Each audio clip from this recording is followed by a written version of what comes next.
দক্ষিণ ইউরোপে ৭টি দেশ রয়েছে। এরা হলো পর্তুগাল।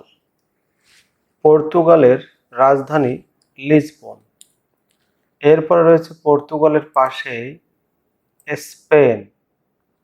স্পেনের রাজধানী তো মাদ্রিদ। স্পেনের ঠিক উপরে ছোট একটা দেশ, স্থল বেষ্টিত দেশ, অ্যান্ডোরা।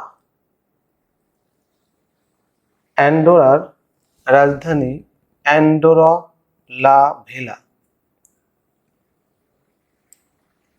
দক্ষিণ ইউরোপের আরেকটি দেশ হচ্ছে দেখুন মাল্টা। ছোট একটা দেশ, ভূমধ্য সাগরের মধ্যে অবস্থিত। মাল্টার রাজধানী হচ্ছে ভ্যালেটা। দক্ষিণ ইউরোপের আর যে দেশ রয়েছে সেটা হচ্ছে সান ম্যারিনো। পুরোটাই ইতালির মধ্যে অবস্থিত। সান ম্যারিনোর রাজধানী সান ম্যারিনো। আরেকটি দেশ হচ্ছে ভ্যাটিকান সিটি। এটিও ইতালির মধ্যে অবস্থিত।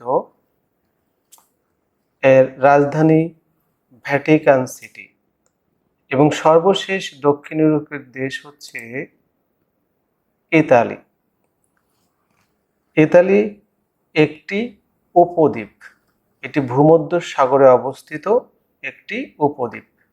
বিশ্ব মানচিত্রে ইতালিকে লং শু অর্থাৎ লম্বা জুতার মতো মনে হয়। এবং সারা পৃথিবীতে 3টা মাত্র দেশ আছে যাদেরকে বলা হয় ছিটমহল, অর্থাৎ এই দেশগুলো সম্পূর্ণভাবে আরেকটি দেশ দ্বারা সম্পূর্ণভাবে আবদ্ধ। তা সেই 3টা দেশ কি? লেসোথো, সান মেরিনো, ভ্যাটিকান সিটি। দেখা যাচ্ছে 3টি দেশের 2টি ইতালির মধ্যে অবস্থিত। সেই ছিটমহলের এরা সম্পূর্ণভাবে ইতালি দ্বারা আবদ্ধ। সবাইকে ধন্যবাদ।